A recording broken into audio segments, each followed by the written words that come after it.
E aí, pessoal, tudo bem? Dando prosseguimento ao nosso curso, então, de Sistema de Transmissão Cabeados, hoje nosso objetivo é começar a falar sobre um outro cabo cabeado, ou uma estrutura cabeada de comunicação, que é o cabo par trançado. O cabo par trançado é um cabo que é utilizado desde a telefonia cabeada até as redes de computadores cabeadas, onde nós temos uma estrutura mais sofisticada de transmissão de dados, também uma estrutura com uma maior largura de banda para transmissão de sinais. Então, o cabo par trançado, como nós podemos visualizar, ele é uma união ou ele é um conjunto de cabos que estão unidos dentro de uma estrutura ou de um revestimento isolante, e esses cabos, eles transportam dados, essas vias transportam dados, e elas têm características onde há um trançamento entre o próprio par e há um trançamento entre o par e os demais componentes ou os demais pares presentes na estrutura do cabo. Aqui nós temos, por exemplo, um cabo que tem 5 pares, sendo que nós temos aqui uma denominação de cores que vai determinar características de transmissão para sinais diferentes, para estruturas diferentes. Esse cabo especificamente é um cabo blindado, como nós podemos ver aqui, ele tem uma malha para diminuir as interferências eletromagnéticas externas neste cabo. Isso não quer dizer que ele não possa ter interferências internas causadas pelas próprias transmissões de dados, porque quando há um fluxo de transmissão de dados, ou seja, quando há um fluxo de corrente por um cabo, neste cabo é induzido um campo eletromagnético. E esse campo eletromagnético induzido nesse fio pode influenciar os demais pares presentes nessa estrutura de transmissão, que depois nós vamos ver. Então, o cabo par trançado mais simples que nós temos no mercado é aquele que carrega 2 fios. Esses fios normalmente são de cobre e eles são isolados entre si para que haja uma diferença de potencial, ou seja, para que haja um potencial entre esses cabos. No caso, por exemplo, da telefonia, que a gente tem aquele fio que a gente utiliza dentro da nossa casa, ele é conhecido como FI, ou fio interno. Aquele fio, ele tem um par de fios, ou seja, ele tem 2 fios, e esses fios, eles são enrolados, ou seja, ele tem ali uma trança entre si, que permite que você tenha características que daqui a pouco nós vamos ver. E a gente vai dessa condição de dois fios, ou seja, de um par, até 3.600 pares, que são cabos que são utilizados na estrutura telefônica, para que você possa interligar centrais ou para que você possa sair de uma central onde você tem um tronco de telefones e interligar os DGs de instalação que vão atender aquelas demandas locais onde nós teremos a ligação de telefones fixos. Então essa trança, ela vai permitir que você tenha uma redução do acoplamento entre esses pares e vai diminuir a indutância mútua e, consequentemente, vai trabalhar o balanceamento capacitivo, que vai minimizar um efeito conhecido como diafonia. Esse efeito de diafonia, ele tem a ver com uma interferência entre os cocanais, ou seja, entre as estruturas que vão pertencer a um cabo par trançado. Então, pensando numa estrutura de um cabo, por exemplo, com 20 pares, você teria 20 ligações telefônicas, por exemplo, simultâneas, ou seja, 20 fluxos de corrente simultâneos. Se houvesse, então, uma interferência desta comunicação, isso poderia trabalhar ou mudar as características de atenuação, porque a indutância presente nesse sistema pressupõe características de atenuação do sinal. Você poderia trabalhar questões de interferências ou ruídos que podem surgir nessas transmissões de dados, e para evitar isso, você vai trabalhar um cabo que tem uma trança entre os pares e uma trança no par, que vai garantir que você consiga minimizar essa indutância entre as comunicações ou entre os cabos presentes nessa estrutura, entre os pares presentes nessa estrutura do cabo. E além disso, vai relacionar de forma adequada um balanço capacitivo, ou seja, os capacitores que vão se formar entre os cabos vão ter características que podem ser desprezadas e, consequentemente, esse potencial gerado entre os pares pode ser desconsiderado no processo de transmissão de dados. Além disso, a estrutura trançada aumenta o balanceamento entre os condutores, minimizando ou evitando ou diminuindo a corrente que você tem, que gera interferências entre as estruturas de transmissão.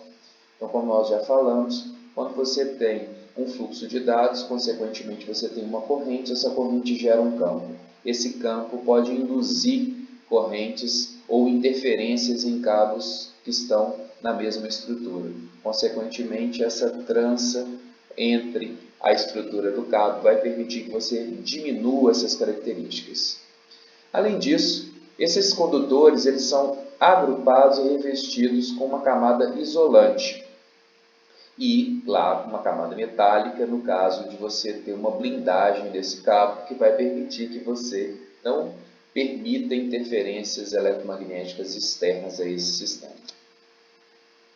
Então, no trançamento, os dois cabos que pertencem a esse par, eles vão ser alterados dentro da sua longa linha. Isso quer dizer que, se um cabo tem 100 metros, você vai ter 100 metros onde haverá uma alteração dos intervalos de trançamento, e esse intervalo de trançamento ele muda tanto de um par para o outro, quanto dentro da própria estrutura copares, ou seja, então eu tenho um par com uma trança, por exemplo, ela vai ter uma trança de 10 em 10 centímetros, um outro par vai ter uma trança de 5 em 5 centímetros, e eles entre si vão estar trançados também de forma aleatória para que você possa compensar essas referências ou essas induções e, consequentemente, ter um aspecto funcional mais interessante como proposta final.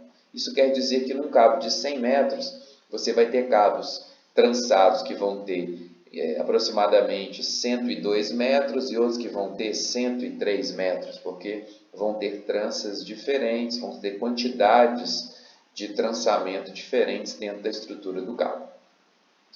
Os pares, eles também não vão ser trançados ao mesmo tempo.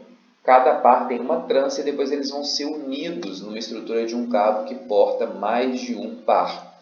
Então, você primeiro faz a estrutura do par para depois você montar o cabo com pares presentes naquela estrutura.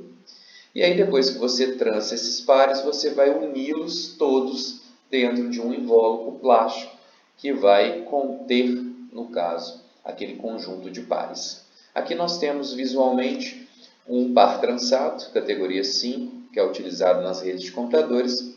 Dentro dele nós podemos observar aí que ele tem 4 pares, que você vai ter uma comunicação full duplex, ou seja, você vai permitir uma comunicação tanto no sentido de transmissão quanto de recepção ao mesmo tempo em uma rede cabeada.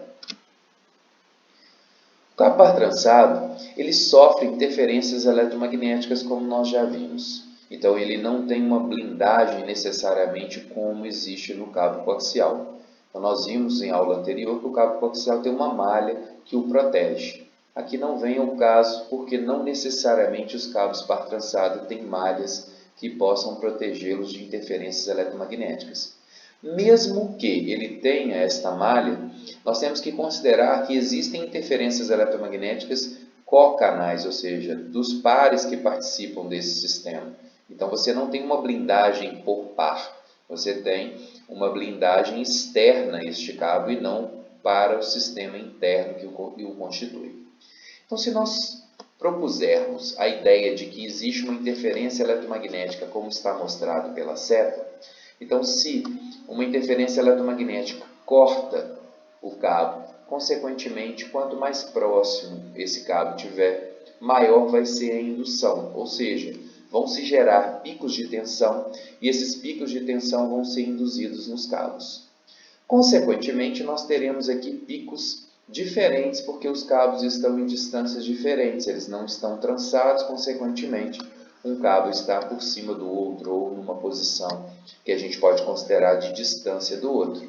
Então, nós teremos induções diferentes e, consequentemente, essa indução diferente vai gerar um potencial. Isso quer dizer que mesmo que o cabo não tenha nenhum processo de transmissão de dados, nós vamos ter um potencial induzido nesse cabo, que é indesejável para o processo de transmissão.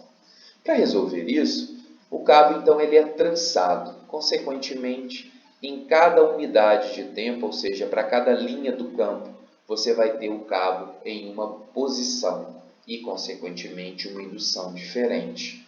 Se as induções vão ser diferentes em unidades de tempo, mas o somatório é que representa o potencial, consequentemente, o somatório vai se anular, fazendo com que você aparentemente não tenha nenhuma influência externa eletromagnética nessa estrutura de transmissão de dados. Então, isso causa esses picos induzidos que vão ser somados na estrutura final de potencial, como eles estarão com polaridades diferentes, então ele vai gerar um potencial nulo. Então, é como se não houvesse uma interferência eletromagnética presente no meio onde aquele cabo está presente. Então, pensando aqui nessa estrutura de cancelamento, nós podemos ver aqui num cabo único, ou seja, você tem uma única via. Então, quando você tem um fluxo de corrente, você gera um campo na estrutura. Então, pensando num fluxo de corrente no sentido da esquerda para a direita, nós temos aqui a geração das linhas de campo. No cabo par trançado, como nós podemos observar, nós teremos aqui dois sentidos de fluxos contrários. Por quê? Porque o cabo está trançado. Então, consequentemente, haverá uma anulação desse processo ou dessa estrutura ou dessa tensão induzida, que vai levar com que o cabo par trançado não permita, então, a relação ou o fluxo de influência eletromagnética na sua estrutura. Então, se a gente considerar também, o cabo ele emite, ou seja, quando você tem a passagem do fluxo de corrente, você gera um campo. E também é indesejável que você represente esse campo para os demais cabos presentes ou para os demais pares presentes dentro da sua estrutura. Então, se você pensa em um cabo único, a sua emissão de campo eletromagnético ele é muito maior do que quando você trabalha com um par trançado. Então, como nós podemos ver da esquerda para a direita, quando nós temos um fio único, considerando o mesmo fluxo de corrente para todos os casos, nós teríamos emissões muito maiores se ele tivesse, então, um processo de transmissão em um fio único.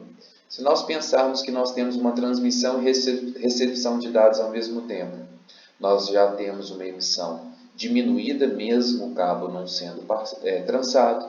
E quando nós falamos, então, de um cabo par trançado, essa emissão chega a um parâmetro muito menor, podemos dizer até insignificante se comparado a um processo de transmissão de fio único. Então, ao final dessa aula, nós vimos as características do par trançado, como é que ele se agrupa, a sua constituição, as características que ele tem que vão tentar resolver problemas no seu processo de transmissão de dados, ou quando ele é utilizado para o processo de transmissão de dados, que seria então a tentativa de cancelar as influências eletromagnéticas e diminuir o aspecto da emissão de ondas eletromagnéticas que podem influenciar em pares que estão na mesma estrutura do cabo, que nós estamos então propondo como sendo uma união de pares para a constituição de um cabo que pode ser utilizado para técnicas de transmissão de dados.